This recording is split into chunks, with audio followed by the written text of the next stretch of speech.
Many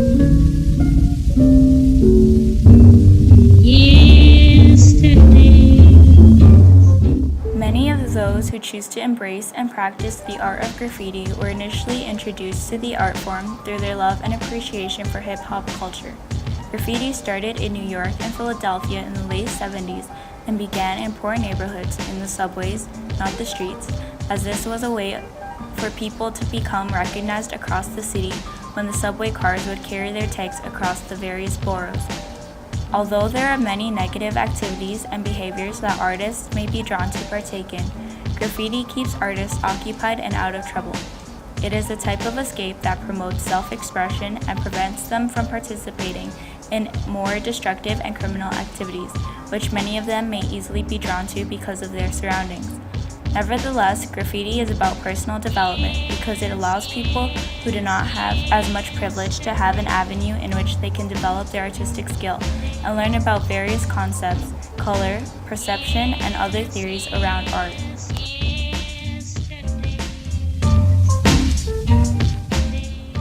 Many artists explain that when they begin writing, they often choose unique street names, and although some do not always have positive meanings, it is a part of their culture and the name that they have drawn throughout their life, and so they cannot change it once they are known by their name.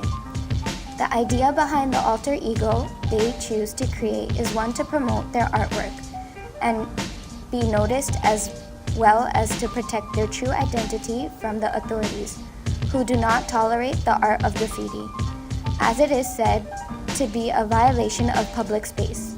However, artists feel that they are a part of the public and should be able to access the space. Graffiti artists claim that graffiti has a mysterious component to it because it is only their work that is recognized by other artists. However, a face is rarely attached to the work, and this makes it difficult to gain recognition. In a sense, their work is part of their life. However, because of the platform they must use to do their work, they are unable to assign their self to their work, so there is a sense of detachment.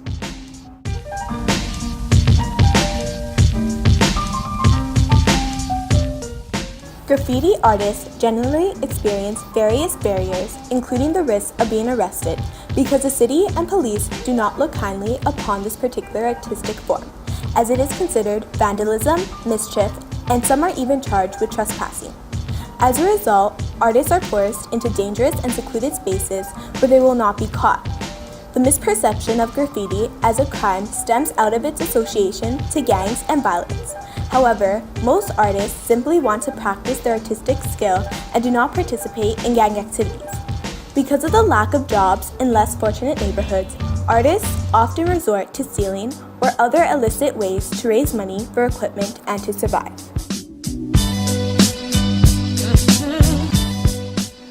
Because graffiti artists encounter many barriers in all aspects of their life and in practicing their skill, they feel that gallery artists should abstain from writing on walls that are designated for graffiti, such as Graffiti Alley.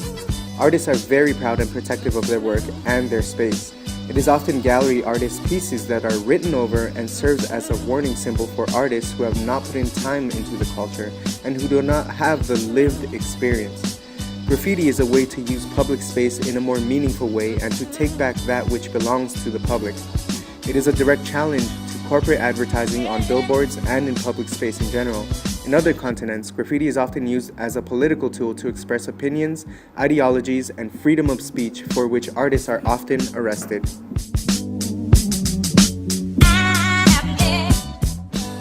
Some of the vocabulary that graffiti artists use when they do graffiti includes tags, which are basically quick signatures of the graffiti artist.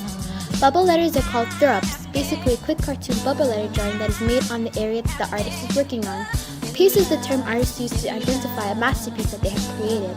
Caps are the spray nozzles placed on spray cans that are used for spray painting. In a nutshell, graffiti artists use any tools so they can leave a mark and your name behind for as long as possible, including stickers, aerosol, markers, spray paint, and various other tools. Artists also explain that people who use paintbrushes to complete outdoor pieces are not considered real graffiti artists.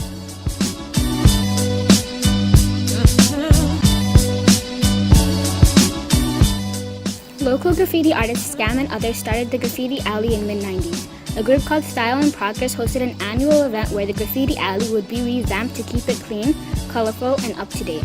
According to local artists, the Queen West area was a lot different as it was home to many mom and pop shops, specialty stores, independent artists, and small business owners, which gave the area a homey feeling, and the community embraced arts and a variety of cultures and tastes. Graffiti artists identified an interesting change in the dynamics of the community. As Queen West began to be commercialized by large chain stores such as H&M, Gap, HMV, and various other big box stores, Queen West is basically an outdoor mall now. And this takes away from the character of the neighborhood, and it makes it more difficult for artists to access outdoor spaces, as corporate stores are often not open to accept graffiti on their walls. Although graffiti is a direct opposition to corporate advertising and misuse of public space to promote consumption, some corporate chains have begun to see the attraction in graffiti and have started to use graffiti as some of their advertisements to attract the young demographics. Graffiti artists suggest that graffiti is a form of guerrilla marketing which attracts the public. Nevertheless, Graffiti Alley is now a popular outdoor gallery and tourist attraction that many people come to see from across the globe.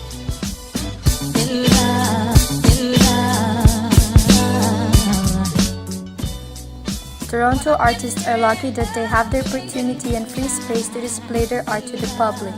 A lot of cities in North America do not have similar opportunities and they are criminalized as a result.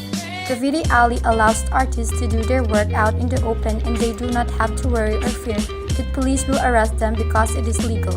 And artists can take their time and finish a good piece of artwork. Scam, Zion, and many other artists work independently and together with the public for the same cause. They sought permission from business owners, BIAs, and approached city officials to paint on walls in the alley.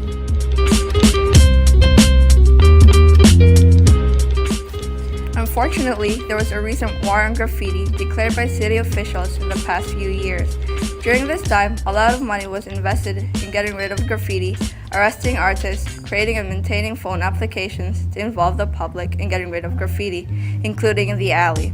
Many members of the public, business owners, and landlords stood up against city spending to show that they appreciated the graffiti. Ultimately, graffiti artists will always leave their mark and express themselves through the artistic form they are proud of. Graffiti artists need more designated areas where they can practice their skills freely. Skate parks around the city are accepting of graffiti. However, this is not enough. Moreover, artists have to go through a lengthy process as they have to obtain written permission for business owners and a permit from the city in order to do their work.